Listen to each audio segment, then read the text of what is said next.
ग्रीब केशव बंजारा भया, बालिद भरी विचार, मन इच्छा पूर्ण करी, खुद कबीर केशव अवतार। केशव नाम धर कबीरा आए, बालिदी आन ढही रे, दास गरीब कबीर पुरुष के, उतरी सौंज नहीं रे। नमस्कार दर्शकों, आज से लगभग 625 वर्ष पूर्व विक्रमी संवत 1455 सन 1398 में ज्येष्ठ मास की पूर्णिमा को कबीर परमेश्वर सतलोक से आकर काशी के लहरतारा नामक तालाब में शिशु रूप में सह शरीर प्रकट हुए थे, जहां से उन्हें निसंतान जुलाहे दंपत्ति नीरू नीमा ले गए, जहां उनकी पालन पोषण की लीला हुई, जिससे वे जुलाहे कहलाए। और परमेश्वर ने बचपन से ही सत्य ज्ञान का प्रचार कर नकली धर्म गुरुओं के अज्ञान को जनता के सामने उजागर किया। तब उस समय के सभी धर्म गुरु परमेश्वर कबीर जी के शत्रु बन गए और कबीर साहिब को उन्होंने जान से मारने के लिए 52 बार यातनाएं दी, लेकिन वे तो समर्थ थे, उन्हें कौन मार सकता था। जब कबीर साहिब मारने से नहीं मरे तो उन्होंने विक्रमी संवत 1570 सन 1513 में कबीर परमेश्वर को बदनाम करने के उद्देश्य से काशी के सभी ब्राह्मणों और मुल्ला काजियों ने बादशाह सिकंदर लोदी के धर्मगुरु शेख तकी के साथ मिलकर षड्यंत्र के तहत एक योजना बनाई कि कबीर परमेश्वर को फंसाया जाए, जिससे वह काशी छोड़कर भाग जाए। उन्होंने ये युक्ति बनाई कि कबीर एक निर्धन व्यक्ति है और इसके नाम से पत्र चिट्ठी पूरे भारतवर्ष के साधु संतों को भेजा जाए कि सेठ कबीर काशी में 3 दिन का धर्म भोजन भंडारा करेंगे, सारे साधु संत आमंत्रित हैं, साथ में अपने सर्व शिष्यों को भी अवश्य लाए। तीनों दिन प्रत्येक भोजन के पश्चात प्रत्येक साधु संत, ब्राह्मण, काजी, मुल्ला, पीर, पैगंबर, औलिया को एक दोहर यानी कि एक कीमती शॉल और एक मोहर यानी कि 10 ग्राम सोना तथा जो कोई सूखा सीधा आटा, मिठाई, घी, दाल, चावल भी लेना चाहे तो वो भी दिया जाएगा। ये जानकर निश्चित दिन से पहले वाली रात्रि को ही पूरे भारतवर्ष के साधु संत भक्त एकत्रित होने लगे और लगभग 18 लाख साधु संत काशी शहर के चौपट के बाजार में एकत्रित हो गए। और इस संदर्भ में संत गरीबदास जी महाराज जी ने बताया है, सिमटी भेक इकट्ठा हुआ, काजी पंडित माही, गरीबदास चिट्ठा फिरा, जम्बू दीप सब ठाही, मसलित करी मिलाप से, जीवन जन्म कचुनाही, गरीबदास मेला सही, भेक समेटे ताही, सेत बंद रामेश्वर, द्वारका गढ़ गिरनार, गरीबदास मुल्तान मग, आए भेक अपार, हरिद्वार बद्री विनोद, गंगा और किरदार, गरीबदास पूरब सजे, न कछु किया विचार, 18 लाख दफ्तर चढ़े, अस्तिल बंद मुकाम, गरीबदास अनाथ जीव और कहते उस धाम। तब कबीर परमेश्वर ने 2 रूप में अभिनय किया। कबीर रूप में तो अपनी कुटिया में बैठे रहे और केशव बंजारे के रूप में अपने निज धाम सतलोक से 1 लाख सेवादार और 9 लाख बैलों पर थैले और बोरे में पका पकाया सामान तथा सूखा सामान तथा दोहर और मोहर भरकर साथ ले आए और काशी के बाजार में टेंट लगाकर सारा सामान टेंटों में रख दिया। और जो सेवादार सतलोक से आए थे उन्होंने भंडारे की सर्व व्यवस्था संभाल ली। और इस तरह कबीर परमेश्वर ने सन 1513 विक्रमी संवत 1517 में कार्तिक महीने की शुक्ल पक्ष 14 से मार्गशीर्ष महीने की कृष्ण पक्ष एकम तक 3 दिन तक चिट्ठी में लिखे अनुसार दिव्य भंडारा कराया था। और भंडारा खाने वालों को प्रत्येक भोजन के बाद एक दोहर और एक मोहर भी दी थी। और इसी संदर्भ में आदरणीय संत गरीबदास जी महाराज जी ने कहा है,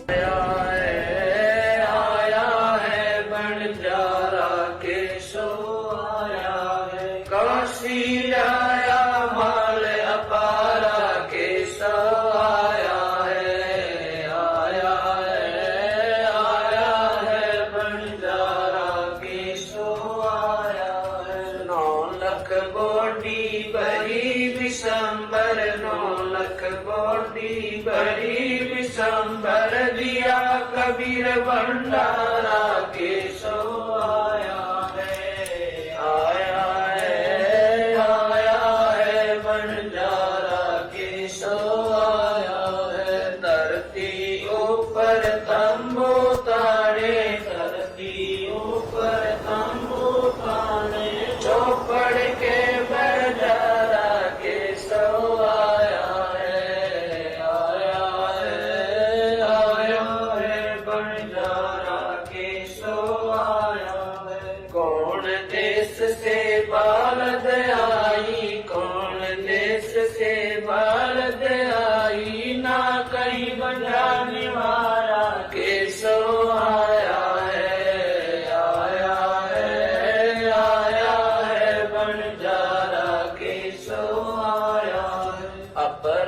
पार पार गत तेरी, अपरम पार पार गत तेरी, कित उतरी जलधारा केशव आया है, आया है, आया है बंजारा केशव आया है। साहूकार नहीं कोई जाके, साहूकार नहीं कोई जाके, काशी नगर मजारा केशव आया है, आया है, आया है बंजारा केशव आया है। दास गरीब कलप से उतरे, दास गरीब कलप से उतरे, जिया पे अलख कर तारा केशव आया है, आया है, आया है बंजारा केशव आया है। दास गरीब कलप से उतरे, दास गरीब कलप से उतरे, जिया पे अलख कर तारा केशव आया है, आया है, आया है बंजारा केशव आया है। दर्शकों, उस समय भोजन भंडारे में दिल्ली का राजा सिकंदर लोधी भी आया, क्योंकि वह कबीर जी का शिष्य तथा उसका निजी पीर शेख तकी, जो इस पूरे षड्यंत्र का मुख्य सदस्य था और कबीर जी से ईर्ष्या करता था, वह भी आया। उसने सोचा था कि इस बार कबीर काशी से भाग जाएगा और भंडारे में पहुंचे साधु संत कबीर को गालियां दे रहे होंगे, जिससे राजा सिकंदर लोधी भी कबीर जी का प्रशंसक नहीं रहेगा। परंतु जब शेख तकी भंडारे के स्थान पर पहुंचा तो देखा कि भंडारा चल रहा है और सब साधु संत तथा अन्य व्यक्ति भोजन खाकर दक्षिणा लेकर कबीर सेठ की जय जयकार कर रहे हैं। तब बादशाह सिकंदर लोधी ने पता किया कि भंडारा करने वाला कहाँ है, तो भंडारे में आए लोगों ने बताया कि उस सामने वाले बड़े टेंट अर्थात तंबू में बैठा है। राजा तथा शेख तकी उस तंबू में गए और सेठ रूप में बैठे परमेश्वर से राजा ने परिचय पूछा, तो परमेश्वर ने बताया कि मेरा नाम केशव है, मैं बंजारा हूँ। कबीर जी मेरे मित्र हैं और उनका मेरे पास संदेश गया था कि एक छोटा सा भंडारा करना है, कुछ सामान लेकर आना। जिसे सुनकर उन्हें बहुत आश्चर्य हुआ। तब राजा सिकंदर लोधी ने केशव जी से पूछा कि कबीर जी क्यों नहीं आए। केशव रूपधारी परमेश्वर ने कहा कि मैं जो बैठा हूँ उनका नौकर, वे मालिक है, इच्छा होगी तब चले आएंगे। उनकी कृपा तथा आदेश से सब ठीक चल रहा है, आप जी भी भोजन करें। राजा ने कहा, पहले तो मैं अल्लाह कबीर का दर्शन करूंगा और बाद में भोजन करूंगा। ये कहकर सिकंदर लोधी हाथी पर बैठकर कबीर जी की कुटिया पर पहुंच गया। कबीर परमेश्वर जी जो संत रविदास जी ने सुबह ही बता दिया था कि हे कबीर जी, आज तो विरोधियों ने बनारस छोड़कर भगाने का कार्य कर दिया। आपके नाम से झूठी चिट्ठी डाल रखी है, जिसे लगभग 18 लाख साधु संत भंडारा खाने पहुंच चुके हैं। कबीर परमेश्वर जी ने कहा, आजा बैठ जा, दरवाजा बंद करके सांकल लगा ले। आज का दिन बिताकर रात्रि में अपने पूरे परिवार को लेकर भाग जाऊंगा, कहीं अन्य शहर गांव में निर्वाह कर लूंगा। जब उनको कुछ खाने को ही नहीं मिलेगा तो वे वापस चले जाएंगे, हम संकल खोलेंगे ही नहीं। और इतने में बादशाह सिकंदर लोधी ने दरवाजा खटखटाया और अपना परिचय देकर बताया कि परमेश्वर आपका दास सिकंदर आया है, आपके दर्शन करना चाहता है। परमेश्वर कबीर जी ने कहा, राजन, आज दरवाजा नहीं खोलूंगा, मेरे नाम से झूठी चिट्ठियां भेज रखी है। लाखों संत भक्त पहुंच चुके हैं और रात्रि होते ही मैं अपने परिवार को लेकर कहीं दूर चला जाऊंगा। सिकंदर लोधी ने कहा, परवरदिगार, आप मुझे नहीं बहका सकते, मैं आपको निकट से जान चुका हूँ, आप एक बार दरवाजा तो खोलो। प्रभु, काशी में सब तरफ परमात्मा आपकी जय जयकार हो रही है। तब परमेश्वर की आज्ञा से रविदास जी ने दरवाजा खोला तो सिकंदर लोधी मुकुट पहने ही चरणों में दंडवत प्रणाम किया और बताया कि परमेश्वर, आपने तो बहुत ही सुंदर भंडारा चला रखा है। आपके मित्र केशव आपके संदेश को पाकर सर्व सामान लेकर आए हैं। आपके नाम का अखंड भंडारा चल रहा है। सर्व अतिथि आपके दर्शन अभिलाषी है। कह रहे हैं कि देखो तो कौन है कबीर सेठ, जिसने ऐसे खुले हाथ से लंगर कराया है। तब परमेश्वर कबीर जी उठे और कुटिया से बाहर आए तो आकाश से कबीर जी पर फूलों की वर्षा होने लगी तथा आकाश से आकर कबीर जी के सिर पर एक सुंदर मुकुट भी अपने आप पहना गया।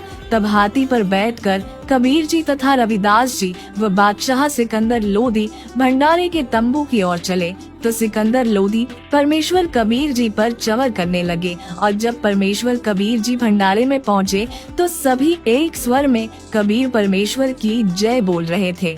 फिर जब कबीर परमेश्वर अपने दूसरे रूप केशव बंजारे के पास तंबू में पहुँचे तो अपने आप आसमान से एक सुंदर पलंग आ गया और उसके ऊपर एक गद्दा बिछ गया। ऊपर गलीचे बिछ गए जिनकी झालरों में हीरे पन्ने लाल लगे थे और टेंट को ऊपर कर दिया गया। खाना खाने के पश्चात सब कबीर परमेश्वर के दर्शनार्थ आने लगे। तब परमेश्वर कबीर जी ने उन साधु संतों को तत्व ज्ञान से परिचित कराने के लिए केशव तथा कबीर जी ने आध्यात्मिक प्रश्न उत्तर के माध्यम से 8 पहर 24 घंटे तक सत्संग करके उनका अज्ञान दूर किया, जिससे प्रभावित होकर लगभग 10 लाख साधुओं ने दीक्षा ली और अपना कल्याण करवाया। जब 3 दिन भंडारा पूरा हो गया तब परमेश्वर का आदेश पाते ही सतलोक से आए सेवादारों ने सर्व सामान समेट कर बैलों पर रखकर चल पड़े। तब सिकंदर लोधी, शेख तकी, कबीर जी और केशव जी तथा राजा के कई अंगरक्षक भी खड़े थे। अंगरक्षकों ने आवाज लगाई कि बैल धरती से 6 इंच ऊपर चल रहे हैं, पृथ्वी पर पैर नहीं रख रहे। यह लीला देखकर सब हैरान थे। फिर कुछ ही देर बाद सिकंदर राजा ने देखा तो 9 लाख बैल, 1 लाख सेवादार, कोई भी दिखाई नहीं दिया। तब सिकंदर लोधी राजा ने केशव से पूछा कि हे केशव, वे सब कहाँ गए? केशव जी बोले कि सतलोक से आए थे और सतलोक ही चले गए, मैं भी चलता हूँ। यूँ कहकर केशव कबीर जी में समा गए और इस विषय में संत गरीबदास जी महाराज जी ने कहा है, केशव चले स्वधाम को, 9 लख बोड़ी लीन, गरीबदास बंधन किया, बाजद है सुरबीन। केशव और कबीर जित मिलत भये तहा एक, दास गरीब कबीर हरि धरते नाना भेक। बंजारे और बैल सब लाए थे भरमाल, गरीबदास सतलोक को चले गए तत्काल। आवत जाते ना लखे कौन धाम प्रकाश, गरीबदास शाह बुझी है कहाँ गए हरिदास। हरि में हरि के दास है, दासन के हरि पास, गरीबदास पद अगमदती, शाह तकी उदास। गरीब केशव बंजारा भया, बालद भरी विचार, मन इच्छा पूर्ण करी, खुद कबीर केशव अवतार। जगत गुरु तत्वदर्शी संत रामपाल जी महाराज जी के सानिध्य में दिव्य धर्म यज्ञ दिवस के उपलक्ष्य में आदरणीय संत गरीबदास जी महाराज जी की अमर वाणी का 3 दिवसीय अखंड पाठ, विशाल भंडारा व निःशुल्क नाम दीक्षा का आयोजन दिनांक 26, 27, 28 नवंबर 2023 को किया जा रहा है, जिसमें आप सभी परिवार सहित सादर आमंत्रित हैं। इस महासमागम में निःशुल्क नेत्र जांच शिविर, निःशुल्क आँखों के चश्मे और निःशुल्क दंत चिकित्सा परामर्श व जांच शिविर भी लगाया जा रहा है। आयोजन स्थल का पता है सतलोक आश्रम धनाना धाम, सोनीपत हरियाणा। सतलोक आश्रम कुरुक्षेत्र हरियाणा। सतलोक आश्रम भिवानी हरियाणा। सतलोक आश्रम खमाणों पंजाब। सतलोक आश्रम धूरी पंजाब। सतलोक आश्रम बैतुल मध्य प्रदेश। सतलोक आश्रम शामली उत्तर प्रदेश। सतलोक आश्रम सोजत राजस्थान। सतलोक आश्रम मुंडका दिल्ली। सतलोक आश्रम धनुषा नेपाल। तो वही इस विशेष समागम दिव्य धर्म यज्ञ दिवस के अवसर पर 28 नवंबर को सतलोक आश्रम धनाना धाम, जिला सोनीपत हरियाणा से सीधा प्रसारण आप साधना और पॉपुलर टीवी पर सुबह 9:15 से देख सकते हैं, जिसका सीधा प्रसारण आप हमारे संत रामपाल जी महाराज यूट्यूब चैनल और स्पिरिचुअल लीडर संत रामपाल जी फेसबुक पेज पर भी देख सकते हैं। धन्यवाद।